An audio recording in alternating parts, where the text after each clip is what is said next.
ఎన్టీఆర్ గారు అంటేనే డైలాగ్స్కి చాలా ఫేమస్. ఆయన నోట్ల నుంచి వచ్చే ప్రతి మాట ఎంత డిక్షన్తో ఉంటుంది, ఎంత స్ట్రైట్గా కాన్ఫిడెంట్గా ఆయన చెప్తారు అనేది మనందరికీ తెలుసు. మీరు ఆయనకి బృందావనం సినిమాకి రైటర్గా కూడా వర్క్ చేశారన్న విషయం తెలిసిందే. సో ఇప్పుడు యాజ్ ఎ డైరెక్టర్గా ఎన్టీఆర్ గారితో మీరు అనుకున్న భావాలు ఆయనతో చెప్పించాలనుకున్నప్పుడు, ఆయనకంటూ డైలాగ్ రాసేటప్పుడు మీరు ఏమన్నా కొంచెం కష్టపడాల్సి వచ్చిందా? ఇంకా బాగా రాయాలి, ఇంకా ఇలా ఇంపాక్ట్ పెంచాలి అంటే రైటర్గా ఉన్నప్పుడు చిన్న కొన్ని రెస్ట్రిక్షన్స్ ఉండేవి. అంటే మా డైరెక్టర్కి ఎంత కావాలో అంతవరకు రాయాలి. సో ఇప్పుడు డైరెక్టర్ని అయ్యాను కాబట్టి అంటే ఒక స్వార్థం ఉంటుంది, మొత్తం వాడేద్దామని. అండ్ ఎమోషన్ ఎంత స్ట్రెంగ్త్ తెలుసు నాకు, హౌ ఎక్స్ప్రెసివ్ హీ ఈజ్ అనేది. అంటే చిన్న ఎమోషన్ కూడా చాలా ఎక్స్ప్రెసివ్గా చెప్పగలరు. సో కొంచెం హార్డ్ కోర్ ఎమోషన్స్ రాయాలి, అదంతా బయటకు రావాలంటే. సో అలాంటి ప్లాట్ఫామ్ దొరికింది నాకు. అంటే నేనే రైటర్ని, అంటే నేనే డైరెక్టర్ అవటం వల్ల ఈ కథకి.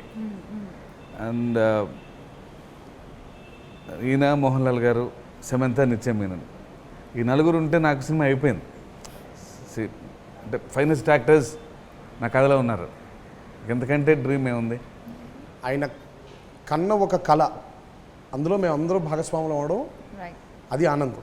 ఈ సినిమా తెలుగులో చాలా పెద్ద హిట్, ఇతర లాంగ్వేజెస్లో కూడా రిలీజ్ అయింది. సో అక్కడ ఎలా ఉంది, ఆయన రెస్పాన్స్ ఏంటి? మలయాళం అండి, తెలుగు మలయాళం. బికాజ్ మోహన్ లాల్ గారు ఉన్నారు, సూపర్ స్టార్. అంటే నాకు ఫస్ట్ డే నాకు ఆయన ఫోన్ చేసినప్పుడు ఆయన ఏం చెప్పారంటే, జనరల్గా నేను డబ్బింగ్ సినిమా అనుకున్నాను, నేను ఇది డబ్బింగ్ ఫిల్మే, అంటే 2 లాంగ్వేజెస్ నేను షూట్ చేయలేదు. బట్ ఈ సెడ్ అంటే వాళ్ళు స్ట్రైట్ ఫిల్మ్ లాగా ఫీల్ అవుతున్నారని. స్ట్రైట్ మలయాళం ఫిల్మ్ లాగా మోహన్ లాల్ గారి కొత్త సినిమా ఎట్లా రిలీజ్ అవుతుందో అలా వచ్చినాయి ఓపెనింగ్స్. అంటే వాళ్ళకి కూడా ఏంటంటే మోహన్ లాల్ గారు అంటే ఆ అపియరెన్స్, ఆ గెటప్ కొత్తగా ఉంది వాళ్ళకి. సో ఒక ఓల్డ్ క్యారెక్టర్ అంత ఇంటెన్స్గా, దట్ సెటప్, ఆ స్పాన్ అది కొత్తగా ఉంది వాళ్ళకి. సో మోహన్ లాల్ గారు నాకు ఫోన్ చేసి ½ అన్ అవర్ మాట్లాడారు, ఇది రియాక్షన్ మీకు అర్థం అవ్వాలి ఇది ఇక్కడ అని. దట్టు ఎక్కడో మోహన్ లాల్ గారికి ఈయనకి చాలా సిమిలారిటీస్ ఉంటాయి, నాకు మరి ఎందుకో తెలియదు. నాకు కాదండి, సినిమా చూస్తే నిజంగానే వీళ్ళిద్దరూ రియల్ పోలికలు అంటారు, తండ్రి కొడుకులేమో అని అది చాలా మంది అన్నారు, చిన్న తండ్రి కొడుకులేమోనని. అంటే ఎక్కడో వాళ్ళు అలాగే ఫీల్ అయ్యారు, చిన్న అక్కడ వాళ్ళు కూడా. సో ఆ కెమిస్ట్రీ జనరల్గా హీరోయిన్ మధ్య ఉంటుంది, కానీ మోహన్ లాల్ గారి మధ్య ఈయన మధ్యలో అలా కుదరటం అనేది దట్స్ ఎ బ్యూటీ. లైఫ్లో చాలా మందిని కలుస్తుంటాం, ఎప్పుడో ఎక్కడో ఎవరో ఒకరు కనెక్ట్ అవుతారు, కానీ నా దరిద్రానికి ఇద్దరు కనెక్ట్ అయ్యారు.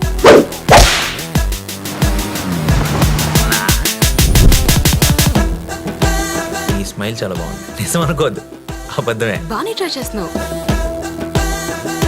I love you. జోక్ చేయకు. ఏంటి, నన్ను ఫాలో అవుతున్నావా? నువ్వే స్కూటీ పాడైపోయిందని అబద్ధం చెప్పి నన్ను ఫాలో అవుతున్నావేమో అని నా డౌట్.